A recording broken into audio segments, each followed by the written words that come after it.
So I want to show you something amazing.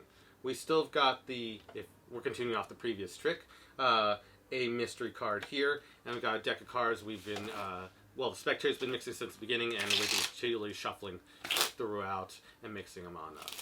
So, continuing off where we left off, we're going to also have to close out. This would be the big closer. This would be the encore effect. We would actually start by having a spectator select a card. So, for the big finale.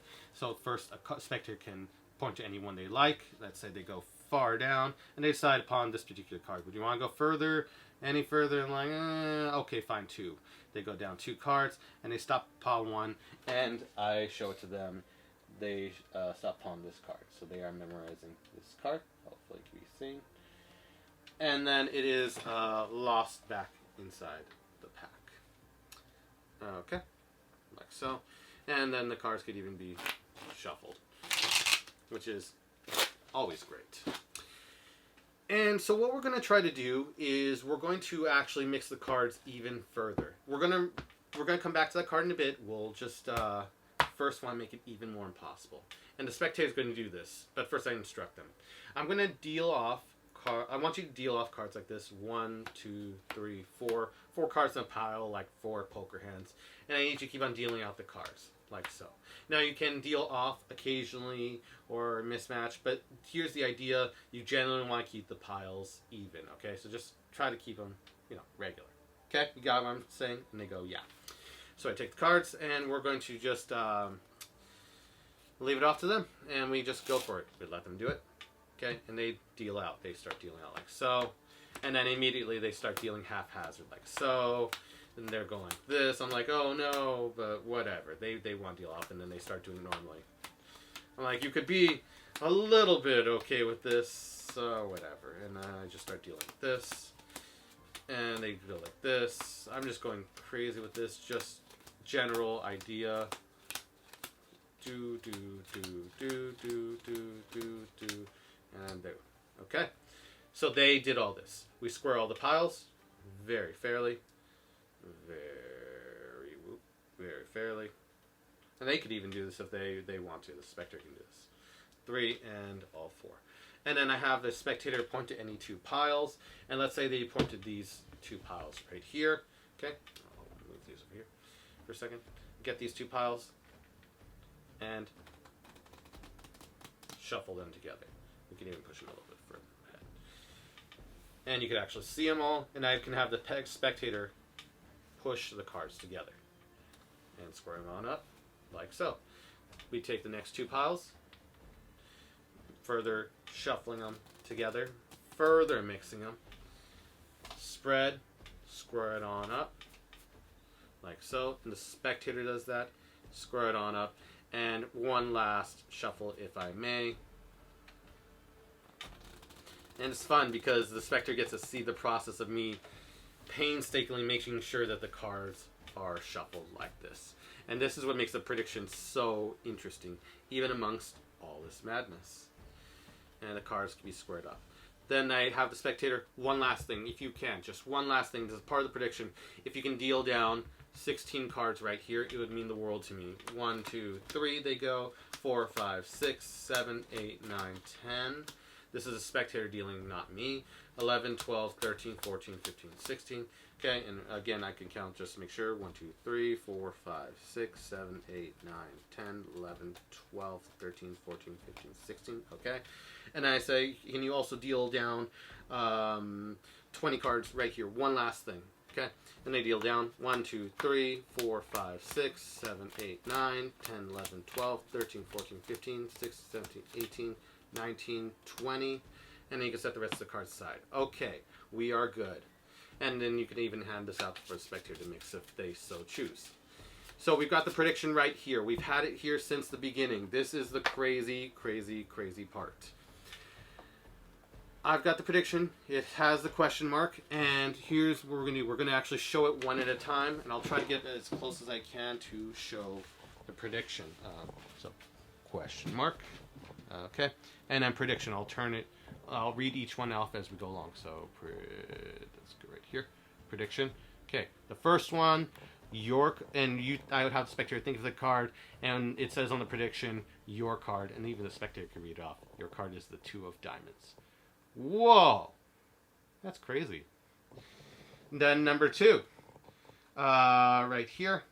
Center pile has exactly 11 black cards and 9 red cards. And this is a pile. Oops. I can now make the lighting a little bit better. There we go. And the crazy part is that the spectator was mixing this pile, and they can count it themselves. So the spectator counts this, not me. And you would see, okay, 1, 2, 3, 4, 5, 6, 7, 8, 9, 10, 11 cards. No one believes me. It's too impossible. It's too crazy that I was able to predict that. Again, 1, 2, 3, 4, 5, 6, 7, 8, 9, 10, 11. You dealt down these 20 cards, right? And they counted out the remaining should be 9 red cards. 1, 2, 3, 4, 5, 6, 7, 8, 9. Amazing. That's part 2. That's part 2 of the 4-part prediction. I want to keep on showing this because it gets crazy. It says the third pile on the third pile on the left has all red cards. Okay, not sure. I want to try to make sure everyone can see it for at least a second. There you go. That's the third part of the prediction. And then we turn it over to my left right here, and you can see. Hopefully, you can see it all red cards. I can show every single last one, and they're all red cards. Believe it or not. OMG. And the pile, yes, it must be. You're like already thinking, this pile must be. And I show the last part of the prediction. I can actually show the full prediction now. Okay, and you can pause to read it. And it says, the pile on the right is all black cards except for the 2 of diamonds. And you've been watching this entire thing. No cuts, nothing. We turn this pile over, and it is all, and I can show it to you up close. All black cards, all except for that 2 of diamonds. And I don't know how to make it any more impossible than that. This is not Harry Lorraine's Out of This Universe. This is Dan's Out of This Multiverse. My name is Dan. I hope you are having a wonderful day. And if you may, I think this video deserves a like, deserves a subscribe, and wishing everyone a good one, and have a good one. So hope you enjoyed that all card magic act. It's been a long time coming for this act, and I just really wanted to showcase it in all its entirety, and a lot of the inner workings, unique things to it, and just crediting along the way. And before I do so, if you can give this video a like, that would be really awesome. Subscribe, also very awesome, much appreciated it. Every time I get a new subscriber, I'm like, oh, it feels really good, it really helps. So to jump into this is a massive effect, and can you believe it starts out all impromptu, and is, yeah, it's just really impromptu, it's crazy. There is one thing, which is the prediction card, and this is the most important thing here. So it's just a deck of playing cards and this prediction card. And you can choose to do this individually. You don't even need this if you do the first 2 effects. But if you decide to just do the third, then you will need this prediction card. And so let's go into this prediction card, and then we'll go into all the rest of the effects. So talking about the prediction that I'm using in the trick Out of This Multiverse, my take on Harry Lorraine's Out of This Universe, and I just went crazier in the effect. I have a prediction, okay? The original version didn't, but I'm using one. And let me see if I can get it right. I'm going to sit and talk as I do this and try to show off the card so you can actually use it yourself. So what I'm using is a blank card. So, you know, usually they come out just all blank, and you use this in blank card tricks and stuff of that nature. You find these gaff decks on eBay or Penguin or your favorite magic dealer, Vanishing Ink, etc. And these are really, really cool. And what I wrote on it, or your favorite magic shop. And so what I wrote on it, and I'll read it off as I showcase it. So let me see if I can showcase it like so. Let me readjust the table. Okay, and I want to get closer. Let's see if I can do that. Okay.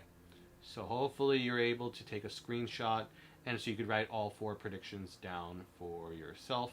Maybe I can get closer so you can see even better. Okay, how close can I get before it goes out of focus? Okay, it's about there. You can see it about there.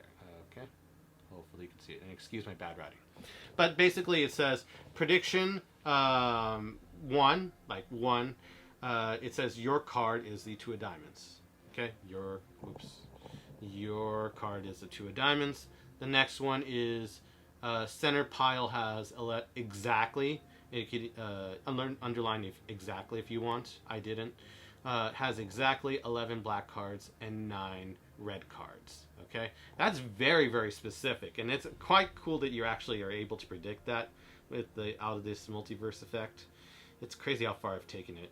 And then number 3 is the pile on the left, which is your left, has all red cards, and you will know it when going through this effect. And then number 4, sorry, excuse the lighting on it. And then number 4 is the pile on the right has all black cards except for the 2 of diamonds. So I'm like, cool, that is great. And I just keep this, maintain the stack throughout of the red, black. Red is on top, so red, black's on bottom. And then when I need to do the routine, I just force the 2 of diamonds. And we'll go more into that later, but I just really wanted to take a moment to explain the prediction card I use in out of this multiverse. I might make this an individual video just to show the prediction of what I use for the thing and then go into the routine. It's just a really, really good prediction. This is like the best I've seen. That you're able to predict future events and shuffles even though the spectator shuffled it. That's insane. So, and we have the prediction right here. It hasn't moved. We're going to get to it later. If we're doing the 3 card piece. And while we're doing that, we do 2 types of shuffles. Either the Manfred shuffle or the Revo shuffle. I've already talked. I'll just showcase the Revo real fast so you know everyone is reminded of what it looks like. And if you type in Revo shuffle, R-E-V-O shuffle evolving magic, the video will come up. Which is, you know, actually very helpful to know. A couple false shuffles anyways.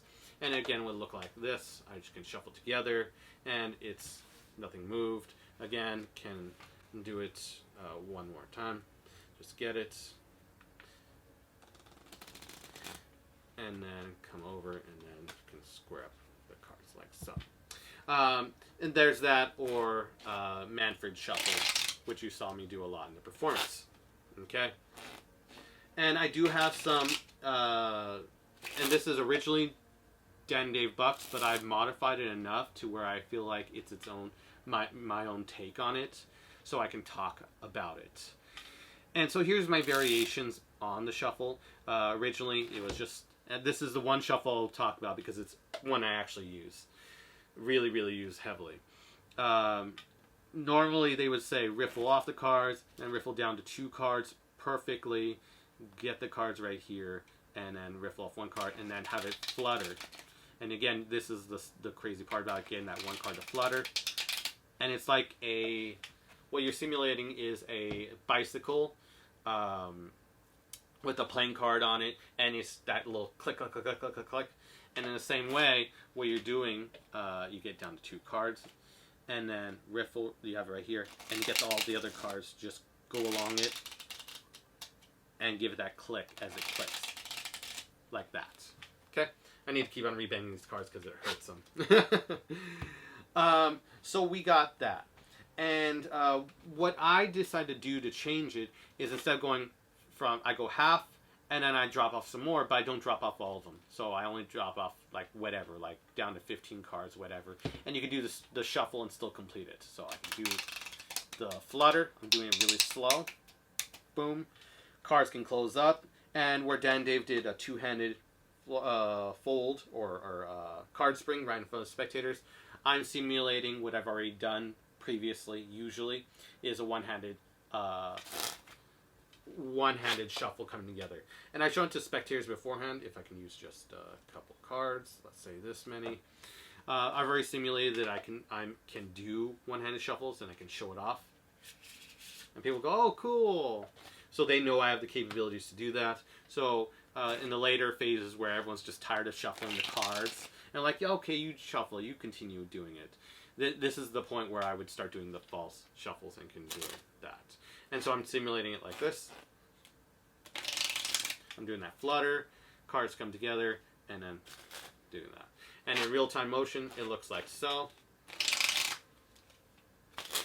And then come together. And that's the shuffle. I do it usually twice, casually, and no one's really paying attention, focusing. They just hear the cards being shuffled, so it sounds fair. And it really is just based on regular shuffle. But mine is more angle sensitive because of the style of doing it. In Dan Dave Bucks, they were actually able to, you know, show from, like, have more chances to show it. Mine's a little bit more discreet. But that was just my way of alternating it, or how I choose to perform it in performance. So, Manfred Shuffle, Dan's Take. This could be a little separate video. But it's just a really, really cool thing. And if I'm to do it one last time in slow motion, riffle off half, then riff off a bunch more. Got a couple cards, doesn't matter. I move into the other fingers, hands right here. Drop off one card, the other cards riffle, making this card flutter and hit the other cards. So this one hits all the others as it goes along. Boom. These cards come together, and then I card spring from one hand to another, seemingly shuffling the cards together one-handed. And the way I do a one-handed shuffle is, again, like so. I just do a semi-pharaoh, not really a full pharaoh. Okay, interweave the cards in a V-style pharaoh manner, and then squeeze them together with middle finger and thumb, and then you can shuffle one-handed. I'm just simulating with half the pack because I don't feel like shuffling and then unshuffling these cards all over again. But you get the idea. So that's my take on the Manfred Shuffle, and I can just do a simple false cut. And I do this as my hands are coming together. I just swing the upper pack over, drop the lower one, and then drop the packet on top, and that is a false cut, which is great. Again, come together, and then just drop it, complete it. Okay? Shuffles. And we are beginning with a spectator. And so we ask the spectator, you're going to help me with this closer, encore, whatever this is for an effect. And so what you have them do is you have them select a playing card. But you would have the two of diamonds. So after all those false shuffles, your two of diamonds, I should have mentioned this before, you will have the two of diamonds. I actually just move it one card. Fourth from the top of the deck. So you can do whatever false shuffles and cuts. We want to retain the red cards on top with the two of diamonds fourth from the top. That is going to be our force card. You could change your prediction to being whatever else you want, but you need the cards to match. So I use the two of diamonds in this case, so I have it right here. If you do multiple acts in one night and you showcase this trick more than once, have multiple predictions so it's not the same card and people feel like they caught you in some way. Okay, so that said, we have a card selected and we force it by, what was it? I am blanking on the author. The guy who did the ballet cut. John Guastafaro. Yes, sorry I blunk out. So John Guastafaro, his Coal Force, he was one of the first guys on it. It might have existed before then, but he really has some good work on it. So I credit him and his Second Storm stuff. He's a great guy. Very cool guy. So 3 cards off, and then you call the 4th card, and you keep on pushing cards all the way on through.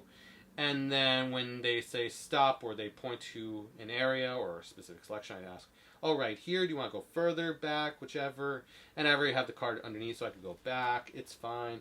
They want to go back to find this specific card, yay. And then you just square up the card from the bottom that you were culling and push it forward, and now you force the 2 of diamonds. And you can even look away as you suggest the card they memorize. Great, you've affirmed it.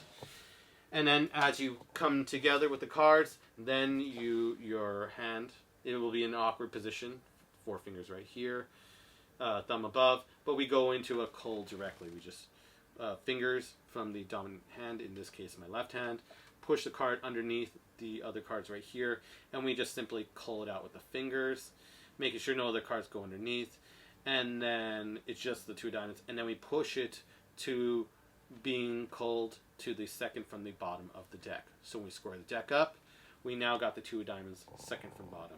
This is a safety measure and make sure that we got it in the right place for the finale. Okay? So, 2 of diamonds goes to second from bottom. Yay! And so now we're all set, and we can even do another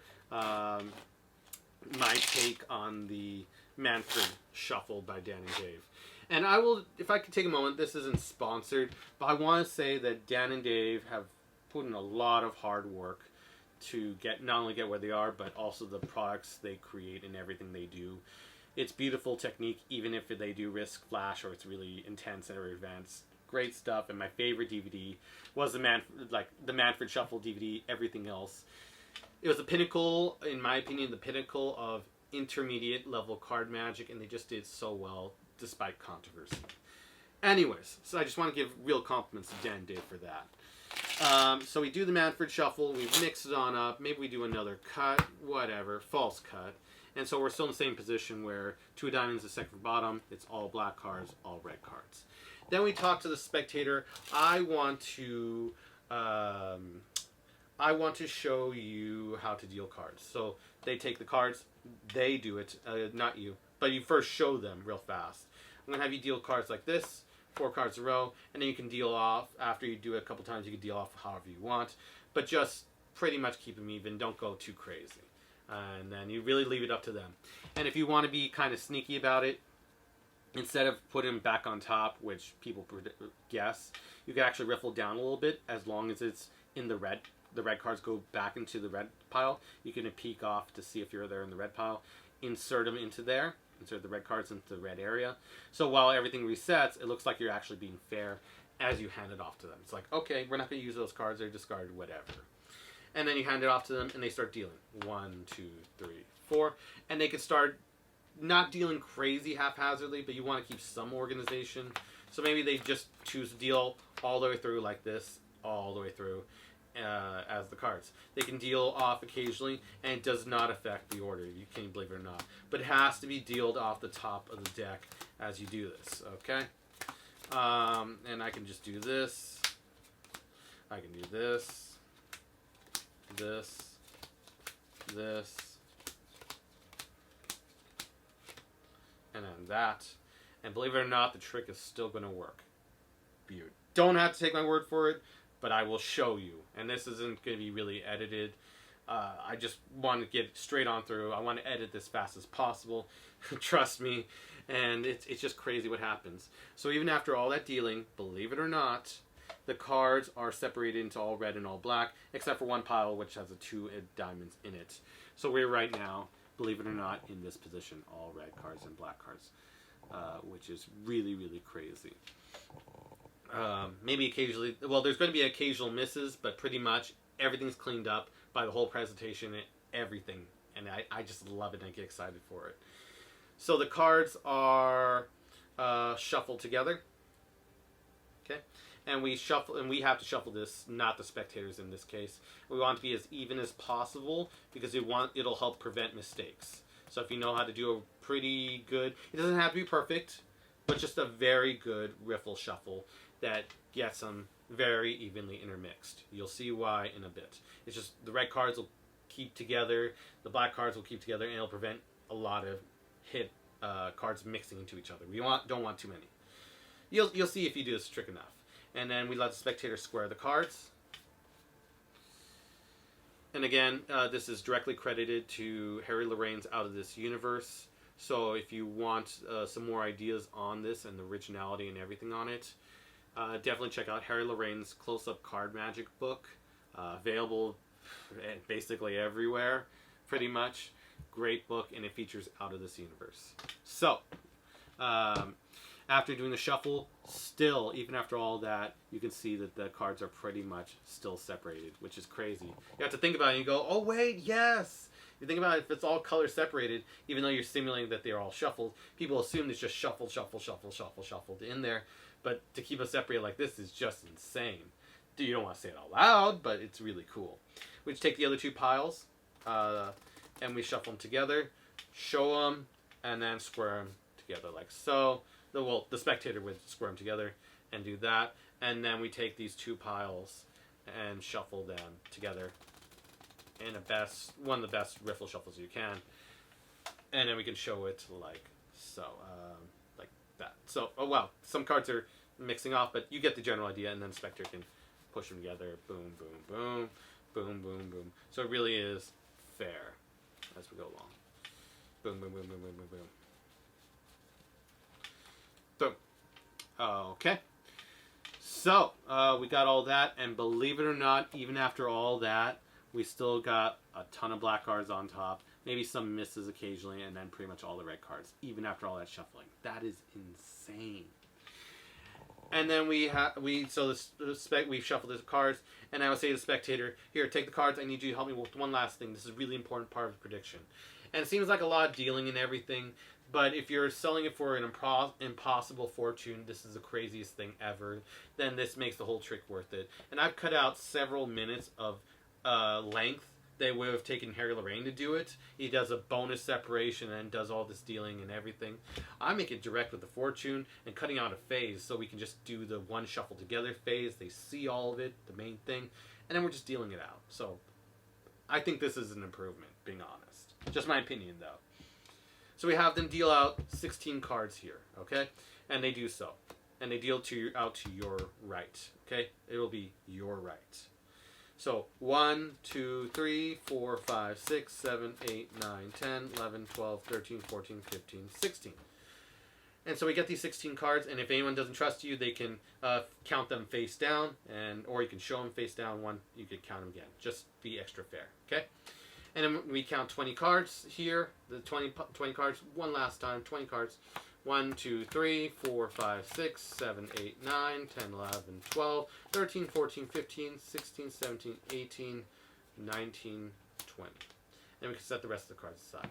And you could even make it obvious, or just tell spectators 16 plus 16 cards left is 32. 32 plus 20 cards in the center, which you dealt, makes 52 playing cards. I don't use jokers.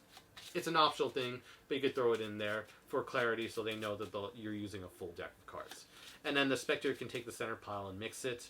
And the reason for mixing it could be, and it's optional, while optional, it does kind of create an alibi so that people don't know that the cards might have been pretty much fully separated even in here with very few mistakes. Now we can mix it up and no one will be able to know, which is great. And then so we show the prediction before, and I turn it over. And then if you have a spectator, they can hold on to this. They could be reading it off, and I say just read the first one. And then they're probably freaking out by reading this guy. They're reading it.